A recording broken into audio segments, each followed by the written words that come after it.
வணக்கம்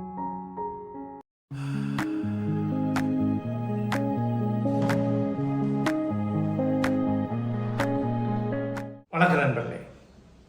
இன்றைக்கு ஒரு முக்கியமான கேள்வி, வழக்கமாக என்னிடம் பலரும் கேட்கக்கூடிய ஒரு கேள்வி, ஆனால் என்னுடைய அணுக்கமான நண்பர்களுக்கு நன்கு தெரிந்த பதிலை சொல்லலாம் என்று நினைக்கிறேன்.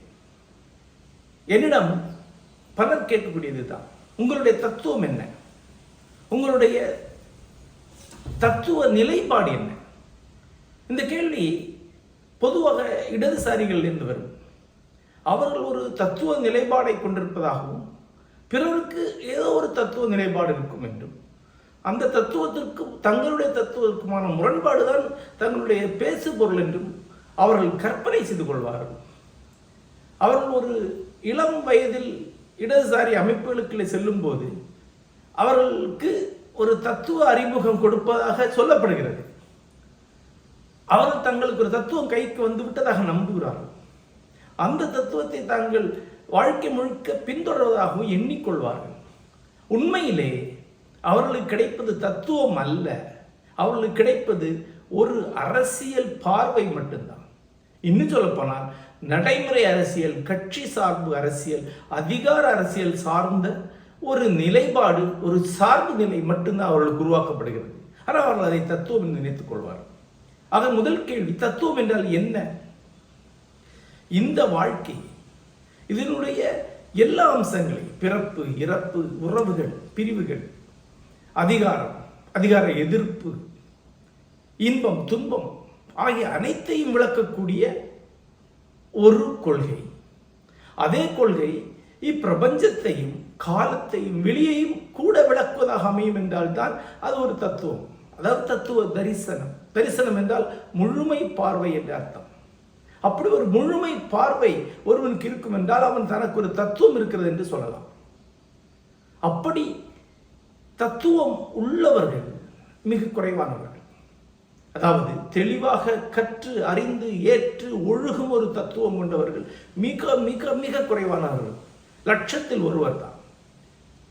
எஞ்சியோருக்கு இதுபோன்று கருத்தியல் சார்பு நிலைகள், அரசியல் சார்பு நிலைகள் இருக்கும். சிலருக்கு அது கட்சி சார்பு நிலையாக இருக்கு, சிலர்களுக்கு அது சாதி சார்பு நிலையாகவோ வெறும் மத சார்பு நிலையாகவோ இருக்கும். அதெல்லாம் தத்துவம் அல்ல. அவர்கள் அப்படி சொல்லிக் கொள்வார்கள், தத்துவம் அல்ல. இன்னாருக்கு எதிரான ஒரு நிலைப்பாடு எனக்கு இருக்கிறது என்று ஒருவன் சொன்னால் அது தத்துவ நிலைப்பாடு அல்ல, அது ஒரு எதிர் நிலைப்பாடு மட்டும்தான். இன்னாரை ஒழிப்பதுதான் எங்களுடைய நோக்கம் என்று ஒருவர் சொன்னார் என்றால் அது தத்துவ நிலைப்பாடு அல்ல. அதை வைத்துக்கொண்டு எப்படி வாழ்க்கையையும் வெளியையும் காலத்தையும் எல்லாம் விளக்க முடியும்? அதை போன்று அபத்தமான ஒரு நம்பிக்கை உண்டா என்ன? ஆகவே அவரிடம் தத்துவம் இல்லை. சரி, தத்துவம் அற்றவர்கள் உண்டார்களா என்று கேட்டால் இல்லை. எல்லாரிடமும் ஒரு தத்துவ பார்வை இருக்கும். அது மரபில் இருந்து, வளர்ப்பில் இருந்து வந்ததாக இருக்கும். ஒரு சாவு நிகழும் போது அங்கு பேசப்படும் எல்லாமே தத்துவம் தான். வாழ்க்கை வரும் போகும், மனிதர்கள் நீர்க்குமிழிகள் பல வந்து மறைவார்கள், செய்த நன்மைகள் தான் நீடிக்கும் என்றெல்லாம் நமக்கு பல நம்பிக்கைகள் இருக்கின்றன. அவற்றை ஒரு இடரில், ஒரு துயரில் நாம் அதை சொல்கிறோம். வாழ்க்கையில் ஒரு கட்டத்திலே நமக்கு ஒரு ஆறுதலுக்காகவும் நம்பிக்கைக்காகவும் நாம் அதை பற்றி கொள்கிறோம். ஒருவரிடம் ஏன் நன்மை செய்ய வேண்டும் என்று கேட்டால் அதுக்கு ஒரு பதில் சொல்வார்கள். அது ஒரு தத்துவ நிலைப்பாட்டிலிருந்து வரும் பதில் தான். ஒருவரிடம் ஏன் உங்கள் மகனுக்காக நீங்கள் இந்த கடமையை செய்கிறீர்கள் என்று கேட்டால் அவர் ஒரு பதில் சொல்கிறாரு, அது தத்துவ நிலைப்பாட்டிலிருந்து வரும் பதில் தான். ஒருவரிடம் உங்கள் மகன் உங்களிடம் ஏன் அன்பா இருக்க வேண்டும் என்று கேட்டால் அதுக்கு ஒரு பதில் சொல்வாரு, அதுவும் தத்துவ நிலைப்பாட்டில் வரக்கூடிய பதில் தான். இதெல்லாம் தெரியாமல் மரபில் இருந்து ஏற்றுக்கொண்டு ஒரு மனமாக கட்டமைந்து உங்களுக்குள் இருக்கக்கூடிய தத்துவ நிலைப்பாடுகள். அந்த மாதிரியான தத்துவ நிலைப்பாடுகள் இல்லாத மனிதர் இருக்க முடியாது. தத்துவமின்றி உங்களால் ஒரு நாளை கூட வாழ்ந்து கடக்க முடியாது. ஒரு அன்றாட பேச்சிலேயே நீங்க ஏதோ தத்துவத்தை சொல்லிக் கொண்டிருக்கிறீர்கள். பாப புண்ணியங்களை பற்றி, சாவை பற்றி, மறுபிறப்பு பற்றி, கடவுளை பற்றி, கடவுள் இல்லை என்பதை பற்றி எல்லாமே தத்துவம் தான். ஆனால் நான் சொல்லக்கூடிய தத்துவ தரிசனம் என்பது இந்த தத்துவ நிலைப்பாடுகளை புறவயமாக நூல்கள் வழியாக ஆசிரியர்களிடமிருந்து கற்று தெளிந்து அதற்கான கேள்விகளையும் பதில்களையும் விரிவாக உருவாக்கி கொண்டு ஒருவர் இருப்பார். அதுதான் தத்துவ நிலைப்பாடு. அந்த தத்துவ நிலைப்பாடு மிகச் சிலரிடம் தான் இருக்கும். அவர் இறை நம்பிக்கையுடையவராக இருக்கலாம், இல்லாதவராக இருக்கலாம், மத சார்பு கொண்டவராக இருக்கலாம், மத சார்பு அற்றவராக இருக்கலாம், அறிவியலாளராக இருக்கலாம், இலக்கியவாதியாக இருக்கலாம். அவரிடம் ஒரு தத்துவ நிலைப்பாடு உண்டு. அப்படி என்னிடம் என்னுடைய தத்துவ நிலைப்பாடு என்ன என்ற கேள்வி கேட்கப்படுகிறது. அதற்கான பதிலை சொல்லலாம்னு நினைக்கிறேன். என்னுடைய தத்துவ நிலைப்பாடு என்பது வேதாந்தம். வேதாந்தம் என்ற பெயரில் இன்று குறிப்பிடப்படுவது என்பது ஏறத்தாழ 6000 ஆண்டுகளாவது அறியப்பட்ட வரலாறு கொண்ட ஒரு சிந்தனை. எண்ணிக்கொள்ளுங்கள், ஒரு தத்துவ சிந்தனை நேற்று முளைத்ததோ 100 ஆண்டுகளுக்கு முன் முளைத்ததோ இருக்க முடியாது. ஒரு மனிதன் அவனுக்கு மட்டுமான ஒரு தத்துவ சிந்தனையை சொல்ல முடியாது. ஏன்னா தத்துவ சிந்தனை என்பது மனித குலத்துக்கு முழுக்க உரியதாக இருக்கும். ஆகவே நீண்ட நெடுங்கால வரலாறு கொண்டதாக இருக்கும். எல்லா தத்துவ தரிசனங்களுக்கும் பல ஆயிரம் ஆண்டு வரலாறு உண்டு. பெரும்பாலான அடிப்படை தத்துவ தரிசனங்கள் மனிதகுலம் தோன்றி சிந்தனை தோன்றும் போதே தாங்களும் தோன்றியவையாக இருக்கும். அப்படித்தான் வேதாந்தம் என்று நாங்கள் அழைக்க அந்த சிந்தனைக்கும் மனிதகுலம் தோன்றிய காலத்தில் இருந்தே வரலாறு உண்டு. அதற்கு வேதத்தின் முடிவு என்ற அர்த்தத்திலே வேதாந்தா என்ற பெயர் பிற்பாடு சூட்டப்பட்டது. வேதத்திலே, குறிப்பாக ரிக்வேதத்திலே, ஒன்றான அவையனைத்தே இவை அனைத்தும் என்று வரக்கூடிய வரிதான் வேதாந்தம் என்று சொல்லலாம், ஒற்றை வரியிலே. இங்கு வேதாந்தத்தை பற்றி நான் விளக்கப் போவதில்லை. அந்த தரிசனம் என்ன என்று சொல்லப் போகிறேன். இங்கு அனைத்தும் பல கோடி வடிவங்களாகவும் செயல்களாகவும் ஒன்றொடொன்று உறவுகளாகவும் பிரிந்து இருக்கக்கூடிய அனைத்தும் அடிப்படையிலே ஒன்றே என்கிற ஒருமை தரிசனத்தை தான் நாம் வேதாந்த தரிசனம் என்று சொல்கிறோம். இந்த வேதாந்த தரிசனம் சிந்தனையில் வழியாக உருவானதல்ல. சிந்தனை தொடங்குகிற காலத்திலேயே மனிதனுக்கு அப்படி தோன்றி இருக்கிறது. மனிதனின் சிந்தனையில் அது தானாக முகிழ்த்து இருக்கிறது. அதற்கு முன்னால் குகை ஓவியங்களிலும் பாறை குடை ஓவியங்களிலும் பார்த்தா கூட அவனுக்கு அந்த தரிசனம் இருக்கிறதை நம்மால் ஊகிக்க முடிகிறது. ஒரு மாபெரும் மனித உடலை வரைந்து அதற்குள் அனைத்து உயிர்களை வரைந்து வைத்திருக்கக்கூடிய ஓவியங்களை நீங்கள் ரத்னகிரி பக்கத்தில் இருக்கக்கூடிய பாறைக்குடை ஓவியங்களிலே பார்க்கலாம். 50,000 ஆண்டுகளுக்கு முன் குகை மனிதர்களால் உருவாக்கப்பட்டவை அந்த ஓவியங்கள். அந்த ஓவியங்களை பார்க்கும்போது இங்கு அனைத்தும் உருவான ஒன்று, அனைத்தும் ஒன்றே என்ற ஒரு தரிசனம் அவனுக்கு தோன்றி இருப்பதை கண்கூடாக நீங்கள் பார்க்க முடிகிறது. அப்போது அது என்னன்னு கூட அவனுக்கு தெரியாமல் இருக்கலாம். ஏன்னா அவனுக்கு அன்று சமைக்க தெரிந்ததா, நெருப்பை கையாண்டானா நமக்கு தெரியாது, ஆடை அணிந்திருந்தானா நமக்கு சொல்ல முடியாது. கற்காலம், தொடக்க கற்காலத்திலே வரையப்பட்டவை. அதன் பிறகுதான் மனிதன் கூடி வாழவும் சமைத்து உண்ணவும் ஆரம்பித்திருப்பான். ஸோ அந்த காலத்திலிருந்தே வரக்கூடிய ஒரு தரிசனம் வேதங்களிலே ஒரு மொழி வடிவிலே, சிந்தனை வடிவிலே மாற்றப்படும் போது அதுக்கு வேதாந்தம் என்று பெயர் போடப்படுகிறது. வேதத்தின் முடிவு அந்த ஒருமை தரிசனம். அந்த ஒருமைக்கு அது பிரம்மம் என்று பெயர் போடுகிறது. அந்த பிரம்மம் என்பது நீங்கள் சொல்வது போல கடவுள் அல்ல, இறைவன் அல்ல, படைப்பு சக்தி அல்ல, காத்தருளும் சக்தியும் அல்ல. அதற்கு பிற்பாடு நிறைய தெய்வ உருவங்கள் உருவாகி எல்லாமே பிரம்மம் என்று சொல்லப்பட்டதனால் நாம் பிரம்மம் என்றால் இந்த ஒரு தெய்வம் தான் நினைக்கிறோம். பிரம்மம் என்பது தத், அது மட்டும்தான். இது அனைத்துமாக நின்றிருக்கும் ஒன்று, அதுவன்றி வேறொன்று இருக்க முடியாது என்பதனால் இதெல்லாம் அதுதான். பிரபஞ்சமே ஆகி, காலமாகி, முடிவற்ற வெளியாகிய விண்மீன்களாகி, நட்சத்திர கோடிகளாகிய கேலக்சிகள், பால்வழிகளாகிய கருந்துளைகளாகி நின்றிருக்கக்கூடிய ஒட்டுமொத்தமும் ஒன்று என்று யோசித்தால் அதுதான் பிரம்மம். அது கற்பனை கட்டாது. எத்தனை சொன்னாலும் சொல்லுக்கு அப்பாற்பட்டு, உலகனாம் உணர்ந்தாலும் ஓதற்கரியது. அப்படிப்பட்ட ஒரு அருவமான முடிவின்மையை பிரம்மம் என்று சொன்னார். அதை உருவகிக்க முடியாது என்பதனால் அது இதுதான் என்று தெய்வங்களை சுட்ட ஆரம்பித்தார். ஆனால் ஒவ்வொரு தெய்வத்தையும் இது அதுதான் என்று சொல்லுவாங்க. பிரம்மஸ்வரூபம் என்று ஒரு சாதாரண தெய்வத்தை கூட சொல்லுவாங்க. ஏன்னா இங்க இருக்கக்கூடிய இந்த சிலை அல்ல தெய்வம், அதுதான் தெய்வம். அதனுடைய ஒரு வடிவு தான் இது, அது அன்றி வேறு எதுவும் இல்லையாதனால் எதை வழிபட்டாலும் நீ அதை தான் வழிபடுகிறாய் என்பதுதான் வேதாந்த தரிசனம். இந்த வேதாந்த தரிசனம் பிற்காலத்தில் மேலும் சில 1000 ஆண்டுகளுக்கு முன்பு பாதராயணரால் பிரம்மசூத்திரம் என்கிற நூலாக வகுத்துரைக்கப்பட்டது. அதுதான் வேதாந்த சூத்திரம் என்று சொல்லப்படுவது. வேதாந்தம் ஒரு தத்துவமாக தெளிவான சிந்தனையாக வரையறுக்கப்படுவது பாதராயணருடைய வேதாந்த சூத்திரங்கள் வழியாகத்தான். இன்றைக்கு ஒரு 3000 ஆண்டுகள் தொன்மை அதற்கு இருக்கலாம், அல்லது 3500 ஆண்டுகள் தொன்மையாக இருக்கலாம். வேதாந்த சூத்திரங்கள் பாதராயணர் இழந்த அடியார் என்று தமிழில் சொல்லலாம். பதரிநாதன் பதரி மதத்தடியில் இருந்த ஒரு ஞானியார் தொகுக்கப்பட்டவை. அது ஒரு மனிதராக இருக்க வாய்ப்பில்லை, ஒரு குருகுலமாக ஒரு ஆசிரியர் மரபாக இருக்கலாம் என்று அறிஞர்கள் சொல்கிறார். அதன் பிறகு வேதாந்தம் இன்னொரு ஞானியால் முன்னெடுக்கப்பட்டது. அவரை நாம் கிருஷ்ணன் என்று வழிபடுகிறோம். அவர் சாலமோன் போன்ற ஒரு தத்துவ ஞானியாகிய அரசர். அவர் இயற்றியது என்று சொல்லப்படும் பகவத்கீதை என்கிற நூல் இந்த வேதாந்த தரிசனத்தை அன்றாட வாழ்க்கையோடு இணைத்து செயல்முறை தத்துவமாக முன்வைக்கிறது. பிற சிந்தனைகளோடு இணைத்து ஒரு கவித்துவமான ஒரு நடைமுறை தத்துவமாக அதை முன்வைக்கிறது. 18 அத்தியாயங்களாக வேதாந்த தரிசனத்தை கவித்துவமான அன்றாட உண்மையோடு இணைந்த ஒன்றாக மாற்றி கொடுப்பது பகவத்கீதை. அதன் பிறகு பௌத்த சமண மதங்களின் ஒரு பேரலை இந்த நாட்டில் அடித்து அதன் உச்சியில் சங்கரர் என்றொரு ஞானி தோன்றுகிறார்.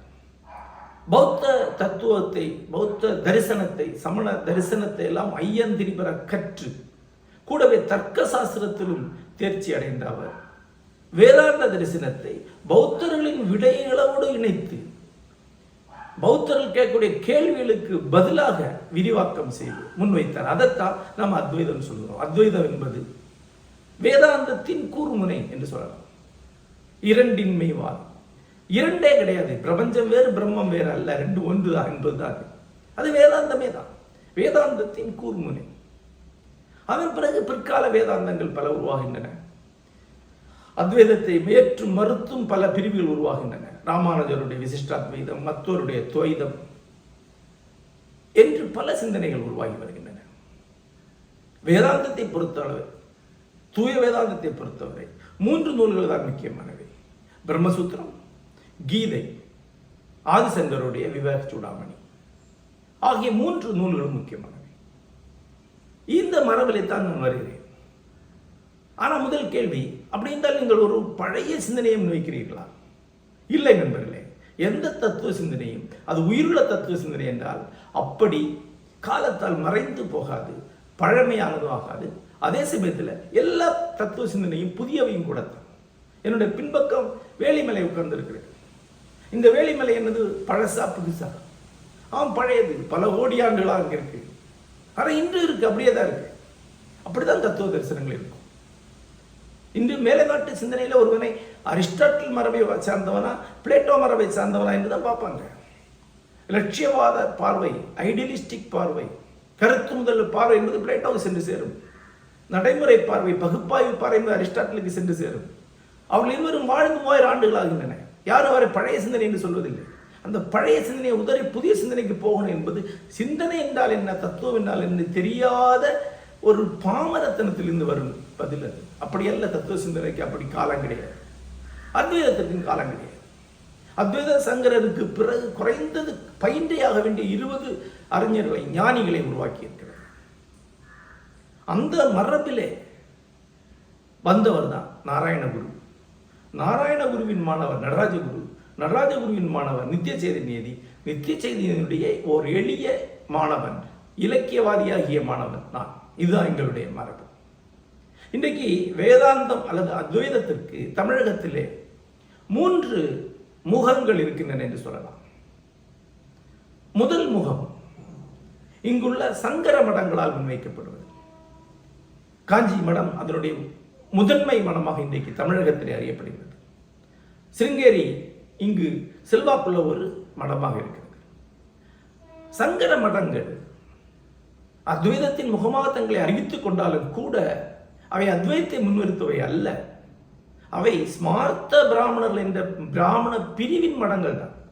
அந்த ஸ்மார்த்த பிராமணர்கள் செய்ய வேண்டிய சடங்குகள், அவருடைய அன்றாட நிகழ்ச்சிகள் ஆகியவற்றின் மேல் ஒரு கட்டுப்பாட்டை உருவாக்குவதற்காக உருவாக்கப்பட்ட ஒரு அமைப்பு தான் சங்கர மடம். அவர்கள் ஜெகத்குரு என்று சொல்லிக் கொண்டாலும் அவர்கள் ஸ்மார்த்தர்களின் தலைவர்கள். அதை கல்கி அவர்களே மிக விரிவாக எழுதியிருக்கிறார். நீங்க சமார்த்தர்களின் குரு மட்டும்தான் என்று சந்திரசேகர சரஸ்வதியை பற்றி கல்கி சொல்கிறார் ஒரு கட்டுரை. அது உண்மை. இந்த சடங்கு சார்ந்தவை செயல்கள் எல்லாமே உண்மையிலே அத்வைதத்தின் பகுதிகள் அல்ல. வேதம் ஓதுவதும் ஓதுவிப்பதும் அந்த சடங்குகளை செய்வதும் அத்வைதத்திற்கு வராது. உண்மையில் அத்வைதத்துக்கு எதிரானதும் கூட. ஆனால் இவர்கள் செய்வது அதுதான். சடங்கு மதம் தான் இவங்க முன்வைக்கிறாங்க. அதற்கு ஒரு வேதாந்த விளக்கத்தை, அத்வைத விளக்கத்தை அவர்கள் அளிக்கிறார். பிற்காலத்தில் சங்கரருக்கு பிறகு வேதங்கள் அழிய நிலை வந்த போது சங்கர மதம் தான், சங்கரருடைய மரபு தான் வேதங்களை மீட்டெடுத்து உரையளித்து நிறுவியது என்பதனால் சங்கர மதம் பிற்காலத்தில் வேத வேள்விகளை மறுக்கவில்லை. சங்கர தரிசனம் வேத வேள்விகளை மறுக்கும் தன்மையை கைவிட்டதாக அவர்கள் வேத வேள்விகளை ஏற்றுவதை ஒரு வேதாந்த விளக்கத்துடன், அத்வைத விளக்கத்துடன் செய்கிறார்கள். அந்த அளவிலே அவர்கள் அத்வைதத்தை முன்னிறுத்துகிறார்கள். ஆக அவர்கள் அத்வைதத்தின் முகமாக நான் எண்ணவில்லை. இன்னொரு முகம் சுவாமி விவேகானந்தர் இருந்து வரக்கூடிய முகம். அவரை நவ வேதாந்தி என்று சொல்லலாம். அத்வைதத்தை, வேதாந்தத்தை நவீன மேலை கல்வியின் பின்னணியில் உயிர்ப்பித்து எடுத்தவர் விவேகானந்தர். வேதாந்த இளஞ்சூரியன் என்று நான் அவரை அழைப்பதுண்டு. ஆண்டாண்டு காலம் அடிமைத்தனத்தில் இருளில் ஆழ்ந்து கிடந்த இந்தியா விழித்தெழுந்தது அந்த ஞான சூரியனில் இருந்துதான். இந்திய தேசிய இயக்கம், இந்திய மறுமலர்ச்சி இயக்கமே விவேகானந்தர் தான் தொடங்குகிறது. விவேகானந்தர் ஒரு பெரிய அத்வைத மறுமலர்ச்சி இந்த தேசத்திலே உருவாக்கினார். அத்வைத சிந்தனையை மதம், சடங்கு, பழமைவாதம், பயனற்ற வெட்டி தர்க்கங்கள் ஆகியவற்றிலிருந்து விடுவித்து நவீன ஐரோப்பா முன்வைத்த அழகியல், அறிவியல், தத்துவம் ஆகியவற்றுடன் இணைத்து புத்தம்பது சிந்தனையாக இந்தியாவுக்கு அவர் திருப்பி அளித்தார். அது இந்தியாவில் ஒரு அனல் என பற்றி கொண்டு பல்லாயிரம் அறிஞர்களை உருவாக்கியது. நவ வேதாந்தம் என்பது இந்தியா முழுக்க பரவி இருக்கக்கூடிய ஒரு மகத்தான தரிசனம். இந்தியா உருவாக்கிய மிகப்பெரிய தத்துவ சிந்தனையில் இன்றைக்கு நவ வேதாந்தத்தை சொல்லணும். இன்றைக்கு மிக அதிகமான பள்ளிகளை, கல்லூரிகளை இந்தியா நடத்தக்கூடியவர்கள் ஏதேனும் வகையில் நவ வேதாந்திகளாகத்தான் இருப்பார். விவேகானந்தரோ அவருடைய மாணவர் மரபை சார்ந்தவர்களாகத்தான் இருப்பார். இன்றைக்கு இந்து மதம் சார்ந்த அனைத்து நூல்களையுமே நவீன உரையுடன் மறுஆக்கம் செய்தவர்களும் அவர்கள் தான். அதனுடைய ஒரு முகமாக இங்கே ராமகிருஷ்ண மடம் இருக்கிறது. அது அத்வைத வேதாந்தத்தின் முகம். அதிலிருந்து கிளைத்து சுவாமி சித்பவானந்தர் உருவாக்கியது ஒரு மூன்றாவது முகம் என்று சொல்லலாம். சித்பவானந்தர் அத்வைதத்தை இங்கு இருக்கக்கூடிய சைவ சித்தாந்தம், சித்தாந்த மரபுடன் இணைத்து ஒரு புது வடிவத்தை கொடுத்தார். அது அவருடைய பங்களிப்பு. கீதைக்கு உரை எழுதியவர், அதே போல திருவாசகத்துக்கு உரை எழுதினார், திருமந்திரத்துக்கு உரை எழுதினார். இந்த உரைகள் வழியாக அவர் ஒரு தமிழ் அத்வைதத்தை உருவாக்கினார். ஐயமின்றி சொல்லத்தக்க ஒன்று உண்டு. கடந்த 200 ஆண்டுகளில் தமிழகம் உருவாக்கிய மகத்தான ஆன்மீக தத்துவ ஞானி என்றால் 2 தான். ஒருவர் வள்ளலார், இன்னொருவர் சுவாமி சித்பவானந்தர். அவருடைய அருமை, அவருடைய பங்களிப்பு இன்றைக்கு வரைக்கும் தமிழர்களால் எந்த வகையிலும் உணரப்படாத ஒன்றாக உள்ளது. ஏன்னா தமிழருடைய மனம் சாதி சார்ந்தது. எந்த மாபெரும் ஞானியானாலும் தனது சாதியை சார்ந்த ஒருவரை மட்டும்தான் ஏற்பேன் என்பதுதான் நம்முடைய பக்தர்கள் அல்லது ஆன்மீகவாதிகளுடைய பொதுவான மனநிலை. இந்த குறுகல் காரணமாக பலருக்கும் சித்பவானந்தர் போன்ற ஒரு மேதையை, ஒரு ஞானியை அணுகுவதற்கு தடை இருக்கிறது. அதை கடந்து வரக்கூடியவர்களுக்காக தன்னை சொல்லிக் கொண்டிருக்கிறது. சுவாமி சித்பவானந்தர் அவர்களை நான் சந்தித்திருக்கிறேன், வணங்கி இருக்கிறேன் என்ற ஒரு பெருமிதத்தை இந்த தருணத்திலே பதிவு செய்கிறேன். இந்த 3 மரபுகளும் தமிழகத்திலே இருக்கும் அத்வைத மரபுகள். நண்பர்களே, நாராயணகுருடைய மரபு கேரளத்திலே உருவான ஒன்று. உங்களுக்கு தெரிந்திருக்கும், அவர் அன்று தாழ்த்தப்பட்டவர்களாக கருதப்பட்ட ஈழவ ஜாதியை சேர்ந்தவர். அதில் ஒரு பெரிய சமூக நீதிக்கான போராட்டத்தை முன்னெடுத்தவர். இந்தியாவின் மகத்தான சமூக சீர்திருத்தவாதிகளில் ஒருவர். அவருடைய காலடியில் அமர்ந்துதான் காந்தி ஆன்மீகம் என்பது மானுட உரிமைக்கு எதிராக ஒருபோதும் அமைய முடியாது என்ற அற்புதமான பாடத்தை கற்றுக்கொண்டார். இன்று நான் ஒரு மாபெரும் ஞானியை சந்தித்தேன் என்று காந்தி தன் வாயால் குறிப்பிட்ட ஒரே ஆன்மீக ஞானி நாராயணகுரு தான். நாராயணகுருவுடைய அத்வைதம் என்பது சங்கர மரபை சார்ந்தது தான். ஆனால் அதிலிருந்து ஒரு சிறு வேறுபாடு உண்டு. இத்தகைய வேறுபாடுகள் வழியாகத்தான் அத்வைதம் வாழ்கிறது. அந்த வேறுபாடு ஒரு சமகால வேறுபாடு. அந்த வேறுபாடு என்றால் சங்கருடைய தரிசனத்தின்படி, இரண்டின்மை வாதத்தின்படி மாயா தான் முக்கியமானது. மாயை தான் முக்கியம். இந்த இருக்கக்கூடிய பிரபஞ்சம் எல்லாமே மாய தோற்றம் தான். ஒரு சினிமா திரையில செல்வது போல தான். ப்ரொஜெக்டர் அங்க இருக்கு, அதுதான் உண்மை. நம்முடைய உள்ளிருந்து வரக்கூடிய ஒரு ப்ரொஜெக்ஷன், ஒரு விஸ்லேஷனம், அதுதான் இந்த பிரபஞ்சம் என்றுதான் அத்வைதம் சொல்லும். பிரம்ம சத்தியம் ஜெகன் மித்யை. பிரம்மமே உண்மை, பிரபஞ்சம் மித்யை, பொய், மாயை என்றது சொல்லும். அதை விளக்குவதற்காகத்தான் அவர் ஒரு முக்கியமான ஓமையை உருவாக்குவார். அத்தனை அத்வைதிகள் அதை சொல்வார். அதற்கு கைத்தரவு என்ற ஓமை. அது மங்கிய வெளிச்சத்தில் சாலையில் செல்லும் ஒரு பாம்பை பார்க்கிறான். பயந்து விதிர்விதிர்த்து போயிடுறான். அந்த நேரத்தில் அந்த பாம்பு அவனை கடித்திருந்த அவன் செத்திருப்பான். ஆனால் விளக்கடிச்சு பார்க்கிறான், அது கயிறு தான். அச்சம் விலகி அது கயிறாகி மாறி விடுகிறது. காலால் அப்படி தட்டி விட்டு போயிட்டே இருப்பான். அதுபோல இப்பிரபஞ்சம் உங்களுக்கு அறிவு மயக்கம் இருக்கும்போது உண்மையென தோன்றும், அனைத்து துயர்களையும் அளிக்கும். ஆனால் அறிவினும் வெளிச்சத்தை அடித்தால், வேதாந்த அறிவினும் வெளிச்சம் அடித்தால் அது மாயை, அது வெறும் கயிறு தான் என்று தெரியும் உங்களுக்கு. அதுதான் விடுதலை என்று சங்கரர் சொல்கிறார். இதை மிக விரிவாக பல்வேறு களங்களை விளக்குவார்கள். நாராயணகுரு இந்த விளக்கத்திலிருந்து சற்று மாறுபடுகிறார். இந்த மாயை அவர் ஏற்றுக்கொள்கிறார். ஆனால் சாமானிய தளத்தில் அது மாயை அல்ல, விசேஷ தளத்தில் தான் அது மாயை. சாமானிய தளத்தில் அது உண்மைதான். பசிக்கு சோறு தான் உணவு, தீர்வு. நோய்க்கு மருந்து தான் தீர்வு. அடிமைத்தனத்திற்கு விடுதலை தான் தீர்வு. சுரண்டலுக்கு அதிலிருந்து வரும் பொருளியல் தன்னிறைவு தான் விடுதலை. ஆக அதில் அவர் எந்த சமரசம் செய்து கொள்ள, இந்த பிரபஞ்சம் மாயை, இந்த உலகம் மாயை, துயரம் மாயை என்று அவர் சொல்லவில்லை. இந்த உலக துயரங்கள் எல்லாம் மாயை, ஆகவே நீங்கள் இதெல்லாம் விட்டுட்டு கடவுளுடைய சரணடைங்கள் அவர் சொல்லலை. இது மாயை அல்ல, இது உண்மை. சாமானிய தளத்தில் இந்த உலகத்தில் அனைத்து பிரச்சனைகளும் உண்மை. அதற்கான தீர்வு இந்த உலகத்தில் தான் இருக்கு என்று தான் சொன்னார். அறியாமைக்கு கல்விதான் தீர்வு என்று தான் சொன்னார். அவருடைய மாயாவாதம் என்பது எங்கே வருதுன்னா, இந்த சாமானிய தளத்திற்கு அப்பால் ஒரு விசேஷ தளம் ஒன்று இருக்கு, அதுல இதெல்லாம் மாயை தான். அதுல இதெல்லாம் மாயை தான். அவருடைய ஓமை இன்னொன்று, மலரும் மாலையும் என்று சொன்னார். ஒரு மலர் மாலையை பார்க்கும்போது, மாலையை பார்த்தீங்கன்னா நீங்க மலரை பார்க்கல, மலர்களை பார்த்தால் மாலை உங்க கண்ணுக்கு படாது. அப்போ ஒரு உலகியல் பார்வையிலே மலர்களை நீங்க பார்க்குறீங்க. பரமார்த்திகமான ஒரு நிலையில நீங்க மாலையை மட்டும்தான் பார்க்குறீங்க, மலர்கள் இருந்து விலகிடுவீங்க. இதுதான் மாயம் தரிசனம். அதை இன்றைய அறிவியல் வைத்தை கூட விளக்கலாம். ஒரு நவீன அறிவியலாளர் பொருள் என்று ஒன்று கிடையாது, அது வெறும் நுண்துகள்கள் தான். நுண்துகள் என்று ஒன்று கிடையாது, வெறும் மின் அதிர்வுகள் தான். ஆகவே பொருள் என்று ஒன்றே கிடையாது. உலகத்தில் போய் வெவ்வேறு வகையான மின் அதிர்வுகள் தான் என்று ஒரு நவீன இயற்பியலாளர் சொன்னால் அது உண்மை. ஆனால் அதற்காக இந்த சுவர் இங்கு இல்லை, இங்க நாற்காலி என்று இல்லை என்று இல்லை. இது சாமானிய இடத்துல உண்மை. நாற்காலி தான் உட்கார முடியும், சுவர் வழி அந்த பக்கம் போக முடியாது. ஆனால் அதீதமான ஒரு தளத்திலே, ஒரு நுண் இயற்பியல் தளத்தில் இந்த பொருள் எல்லாமே வெறும் மின் அதிர்வுகள் தான் என்பது உண்மைதான். அப்படி உங்க வாழ்க்கையிலேயே ஒவ்வொரு தளத்திலும் ஒரே உண்மை இன்னொரு உண்மையாகவும் மாறுவதை நீங்க பார்க்கலாம். சாமானிய தளத்தில் எது உண்மையோ அது அதீத தளத்தில் உண்மை அல்ல. நீங்க 10வது வகுப்பு பரீட்சை எழுதும் போது அது மிக உண்மையானது தான்.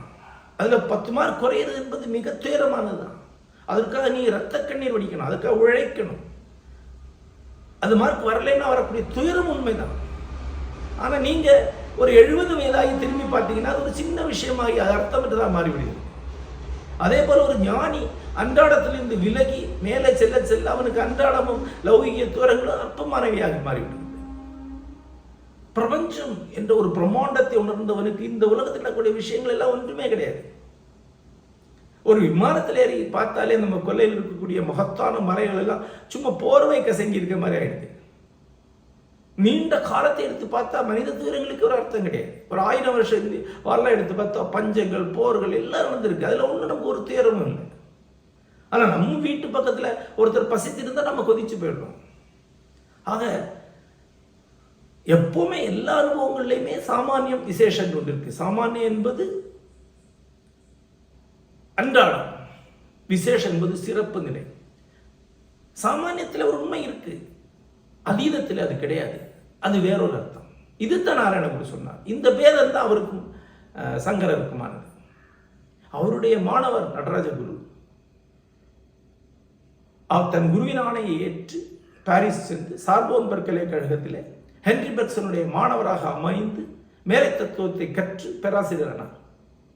அவர் நவீன அறிவியல் கற்றவர், நிலவியலிலே பட்டம் பெற்றவர், ஒரு அறிவியலாளர். நவீன அறிவியலும் நவீன மேலை தத்துவம் கற்று அதன் அடிப்படையில் அவர் அத்வைதத்தை நாராயணகுருவிடம் பெற்ற அத்வைதத்தை விரிவாக்கம் செய்தார். மிகப்பெரிய நூல்கள் வழியாக அதை முன்வைத்தார். அதாவது ஒரு பழைய தத்துவம் அல்ல, தொடர்ந்து ஒவ்வொரு நாளும் புதுப்பிக்கப்படும் தத்துவம் தான். ஒவ்வொரு நாளும் உயிர் பெற்றுக் கொண்டே இருக்கக்கூடிய தத்துவம் தான். அவருடைய மாணவர் நித்திய சேதனேதி, அவரும் ஒரு அறிவியலாளர். அவர் உளவியல் பயின்றவர், உளவியலில் முனைவர் பட்டம் பெற்றவர், தத்துவத்திலே ஆய்வு செய்தவர். மேலை பல்கலைக்கழகங்களிலே இசை, இலக்கியம், தத்துவம் ஆகியவற்றிலே வருகை தரும் பேராசிரியராக பல முக்கியமான பல்கலைக்கழகங்களை பணியாற்றியவர். போர்ட்லாந்து பல்கலைக்கழகத்தில் அவருடைய பணி தொடங்குகிறது அமெரிக்காவில். அப்படிப்பட்ட நித்திய சைதன்யேதி தன்னுடைய ஆசிரியர் நடராஜகுருவிலிருந்து பெற்றுக்கொண்ட வேதாந்தத்தை நவீன அழகியல், நவீன இலக்கியம், கலைகளுடன் இணைத்துக் கொண்டு ஒரு ஒட்டுமொத்த தரிசனமாக முன்வைத்தார். அது அவர் சிம்பனி ஆஃப் வேல்யூஸ் என்ற ஒரு வார்த்தையை பயன்படுத்தி சொன்னார். அந்த அத்வைதத்தை நான் பெற்றுக்கொண்டிருக்கிறேன். ஆகவே எனக்கு உடனடியாக இருக்கக்கூடியவர் நித்யா. ஆனால் என்னுடைய தொடர்ச்சி பாதராயணர்லேருந்து அங்கிருந்து குகை மனிதன் வரைக்கும் செல்கிறது. அதுதான் என்னுடைய தத்துவம். இந்த தத்துவத்தை தான் நான் முன்வைக்கிறேன். இந்த தத்துவம் ஒரே சமயம் பிரபஞ்ச விளக்கம் ஒன்றை அளிக்கிறது, காலம் வெளிப்பற்றிய விளக்கத்தை அளிக்கிறது, இங்கே நடக்கக்கூடிய ஒவ்வொன்றில் என்ன செய்ய வேண்டும் என்பதை அளிக்கிறது. பிரபஞ்சம் வெளிப்பற்றியதுக்கு அது நான் தான். பிரபஞ்சம் என இருப்பது ஒரு வகையில் நான் தான். அந்த ஒருமை உணர்வை அடைவதே பிரபஞ்சத்தை அறிவதற்கான ஒரு வழி என்றது கற்பிக்கிறது. அதே நாணயத்தின் மறுபக்கத்தில் இந்த சாமானியத்தில் பசித்தவனுக்கு சோறுடன் சென்று நிற்பது அத்வைதம் என்றது கற்பிக்கிறது. அதுதான் விவேகானந்தர் சொன்னார், நாராயணகுரு சொன்னார். அறியாமல் இருப்பவனுக்கு கல்வியுடன் செல்வது தான் அத்வைதம் என்றது கற்பிக்கிறது. நண்பர்களே, இந்தியாவிலே மிகப்பெரிய கல்வி நிறுவனங்களை உருவாக்கியவர் அத்வைதிகள் தான். மிகப்பெரிய சமூக போராட்டங்களை நிகழ்த்தியவர் அத்வைதிகள் தான், நாராயணகுரு போல. மிகப்பெரிய பஞ்ச நிவாரண பணிகளை, மக்கள் பணிகளை நிகழ்த்தியவர்கள் எந்த அரசியல் தரப்பினர்கள் அத்வைதிகள் தான். இந்தியாவில் தீண்டாமை ஒழிப்புக்கான மிகத்தான இயக்கங்களை தொடங்கி நடத்தியவர்கள் அத்வைதிகள் தான். ஏனென்றால் அத்வைதம் சாமானிய தளத்திலே துயரத்திற்கு சாமானிய தளத்திலே தான் மருந்து என்று தான் சொல்கிறது. விசேஷ தளத்தில் இருக்கக்கூடிய மருந்தை கொண்டு வந்து சாமானிய தளத்திலே கொடுக்கக்கூடாது, அது பயனளிக்காது, அது ஒரு மாயை.